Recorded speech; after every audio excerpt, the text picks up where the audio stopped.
안녕하세요. 이위원입니다. 오늘 동영상 강의는 리스크 관리에 대한 실무적 접근을 다뤄보려고 합니다.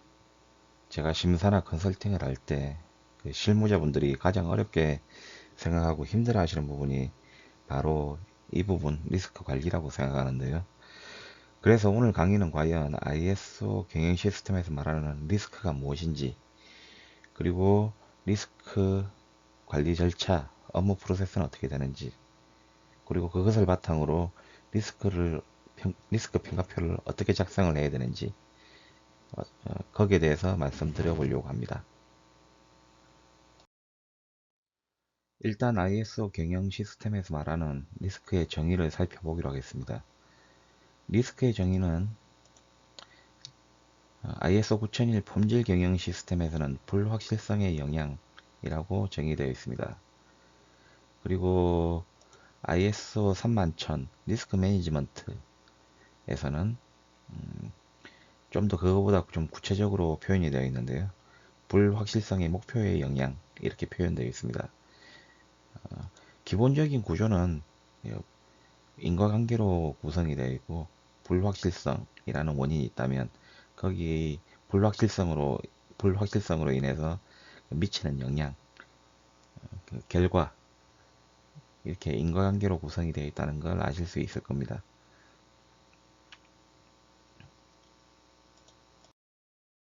리스크의 정의를 살펴보았고, 이제 리스크 관리 절차, 업무 프로세스가 어떻게 구성이 되는지 살펴보도록 하겠습니다. 제일 처음에 하셔야 될 일은 조직의 내부 이슈, 그리고 이해관계자의 니즈를 파악을 하셔야 돼요. 파악을 하신 다음에 조직에서 가지고 계시는, 회사에서 가지고 계시는 그런 리스트가 있을 겁니다. 거기다가 정리를 일단 먼저 제일 처음에 하셔야 되고요. 두 번째로는 이 리스트를 바탕으로 다뤄야 할 리스크를 선별 작업을 하셔야 됩니다. 그러니까 모든 이슈, 니즈가 다 리스크가 되는 건 아니거든요. 그 중에서 다뤄야 할 가치가 있는 이슈를 리스크로 선별을 하게 되어 있습니다. 리스크 선별이 끝나셨으면 그걸 바탕으로 해서 이제 리스크 분석이 들어가게 되어 있는데요. 리스크 분석은 잠재 원인, 잠재 영향과 그 리스크의 원인을 파악하는 작업을 말합니다. 리스크 분석이 끝나면 그 결과를 바탕으로 이제 그 리스크를 평가를 하게 되어 있죠. 리스크가 과연 어느 정도로 어, 어느 정도의 등급을 가진 리스크인지 등급을 매기는 절차를 이제 하게 되어 있습니다. 리스크 평가 작업이고요. 그 리스크 평가가 끝났으면 그걸 바탕으로 리스크를 어떻게 처리할 건지 대응 조치를 결정하게 되어 있습니다. 리스크 처리를 하게 되어 있고, 리스크 처리가 끝나셨으면 이제 리스크에 관한 그 대응 조치가 얼마나 효과성이 있었는지 평가를 하셔야 돼요. 모니터링을 하시고 나서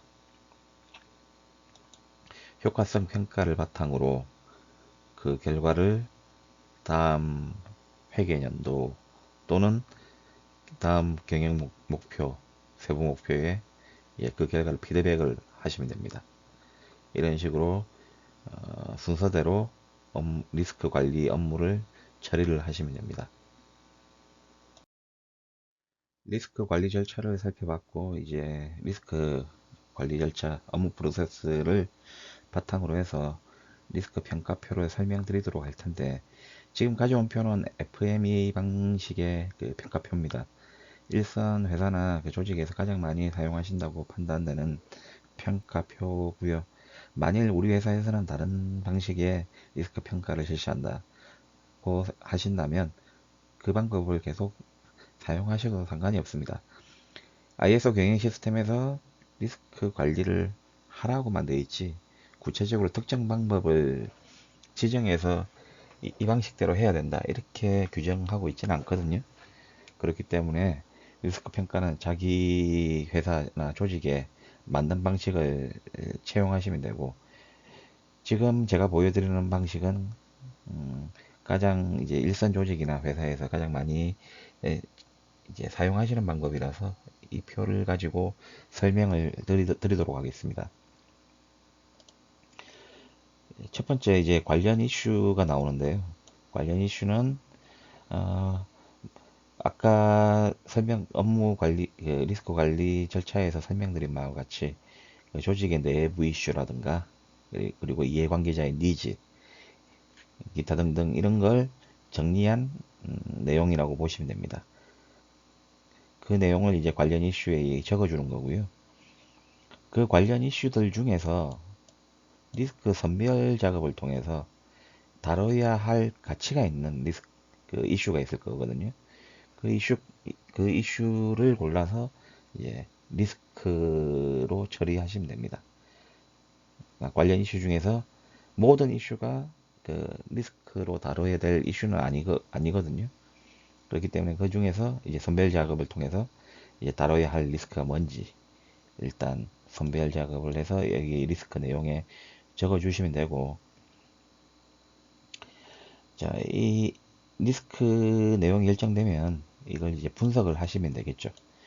분석을 하시면 되는데, 리스크 분석은 일단 리스크에 잠재되어 있는 원인, 리스크의 원인, 그리고 잠재되어 있는 그 영향, 그 영향을 분석하셔서 리스크 분석에 이렇게 적어 주시면 됩니다. 간단하게 적어 주시면 되고, 리스크 분석이 끝나셨으면 그 결과를 바탕으로 리스크 평가를 하게 되어 있습니다. 리스크 평가는 역시나 이제 각 회사나 조직에서 사용하는 방식이 약간씩 다를 수가 있는데, 뭐 상중하로 이제 구분하시는 경우도 있고, 1단계부터 5단계 또는 1단계부터 6단계 이렇게 각 회사에서 정한 내부 기준에 따라서 뭐 달라집니다만, 가장 많이 사용하시는 이제 가능성 심각도 매트릭스를 사용해서 리스크 수준을 이제 결정하게 되는 거죠. 등급을 매기게 됩니다. 가능성과 심각도 매트릭스에 이렇게 이제 X축, Y축으로 해서 매트릭스를 짜 놓으신 다음에 그 리스크 수준을 이제 결정하시는 거죠. 물론 이 리스크 수준을 평가를 할 때는, 등급을 매기실 때는 그 내부 기준을 따로 가지고 계셔야 됩니다. 가능성에 대한 내부 기준, 그리고 심각도에 대한 내부 기준, 이걸 등급별로 다 가지고 계셔야 됩니다. 그래서 리스크 수준을 이제 결정하게 되면 이제 이 앞에까지 절차에서 이제 결정된 리스크 같은 경우에는 이제 어떤 의미에서 보면 이제 다른 말로 고유 리스크가 되는 거거든요. 이 리스크 자체의 고유한 리스크, 그 고유 리스크, 고유 리스크가 되는 거고, 이걸 이제 고유 리스크를 대응 방안을 통해서 리스크를 이제 낮추는 방법을 강구를 하셔야 돼요. 조치 계획을 수립하셔서 대응 방안을 수립한 뒤에 그 고유 리스크를 낮추는 방법을 이제 수립을 하셔야 되는데, 조치 계획을 수립하실 때 이제 좀 유념하셔야 될 건 관련 프로세스를 살펴보셔야 된다는 겁니다. 가령 그 만일 원자재 관련 이슈가 만일 있다고 가정을 했을 때, 그런 리스크가 있다고 가정을 했을 때 이제 해결 방법은 다른 거래처를 이제 이제 확보하는 거, 또 어느 정도 이제 해결책이 될 수 있겠죠. 그럴 경우에는 이제 관련 프로세스는 이제 구매 관리 프로세스가 될 거고, 또 구매 관리 프로세스 중에서도 이제 협력업체 평가, 협력업체 관리 프로세스가 이제 관련 프로세스가 될 겁니다. 대응 방안에서 왜 관련 프로세스를 이제 염두를 해 두셔야 되냐면은, 이 대응 방안을 수립하실 때 그 유념하셔야 되는 게 기존의 경영 시스템에 포함된 프로세스를 활용하셔야 되는 거거든요. 만일 그 조치 계획, 이제 대응 방안을 수립하실 때 만일 이 조치 계획이 기존의 경영 시스템에 있는 범위 내에 있는 프로세스가 아니라 경영 시스템 밖에 있는, 그러니까 경영 시스템의 범위 밖에 있는 내용을 이 대응 방안으로 수립을 하셨다.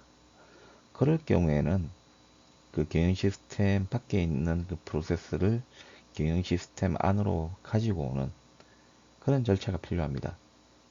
이제 ISO 경영 시스템 요구사항에서는 이제 이런 절차를 경영 시스템의 변경이라는 말로 설명을 하는데요. 이런 변경 절차를 통해서 지금 대응 방안이 만일 우리의 경영 시스템에 포함되지 않는 내용이다. 그럴 경우에는 이 포함시키는 작업을 먼저 선행 조치하셔야 됩니다. 대응 방안 조치 계획을 수립하셨다면 이제 고유 리스크가 대응 방안을 통해서 이제 리스크 수준이 낮아지잖아요. 낮아지게 되면 그 리스크는 잔여 리스크 또는 잔존 리스크라고도 합니다. 그 리스크를 이제 잔여 리스크가 얼만큼 남았는지 이제 확인하는 절차죠. 리스크 처리 결과는.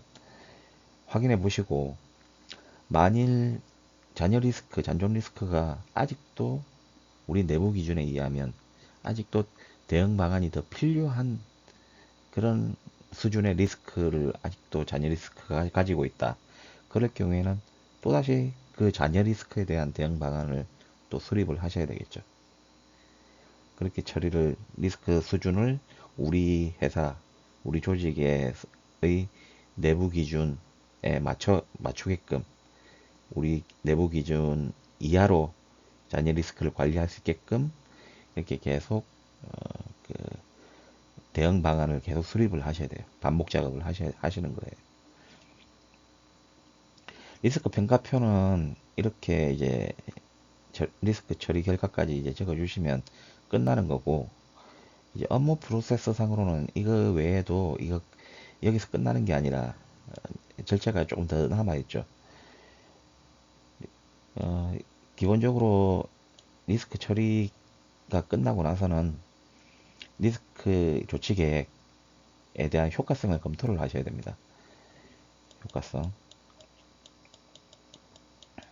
효과성을 검토를 하시고, 효과성을 검토하는 방법은 뭐 내부 심사, 경영 검토, 모니터링 그런 게 있겠죠. 정기 회의, 정기 보고 같은 모니터링. 그런 모니터링을 통해서 효과성을 검토를 하신 다음에 이제 그 결과를 가지고 개선을 하시는 거죠. 피드백을 통해서 그 ISO 경영 시스템에서 말하는 개선 절차를 밟으시면 됩니다. 가령 뭐 대응 방안이 효과가 있다. 그러면 다음 사업 계획 또는 경영 목표, 세부 목표를 세우실 때 좀 더 높은 기준의 목표를 수립하시는데 기준이 되는 거고, 그게 아니고 효과성을 검토를 했는데 대응 방안 조치 계획이 효과가 없다. 그럴 경우에는 수정 또는 폐기 절차를 밟으시면 되겠죠. 그리고 다른 대응 방안을 또 수립을 하셔야 되고, 그런 식으로 피드백을 하셔야 됩니다. 개선 작업을 하셔야 되는 거고요. 일선 실무자분들이 이제 여기 리스크 평가표까지는 수립을 하시는 경우는 많은데, 이런 그 효과성 검토라든가 피드백 이런 게 제대로 안 되는 경우가 좀 많거든요. 리스크 평가표를 작성하는 건 기본적으로 플랜, PDCA 사이클에서 얘기하는 플랜을 세우는데 도움이 되기 위해서 이 리스크 평가를 하는 거기 때문에 효과성 검토라든가 개선 작업을 하지 않으면 리스크 평가를 하는 의미가 사실상 없다고 보시면 됩니다. 따라서 반드시 마지막까지